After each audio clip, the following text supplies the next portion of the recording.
nang mawalay, nawalan na ng pag-asa.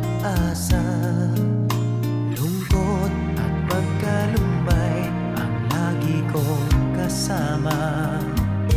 Masikip sa dibdib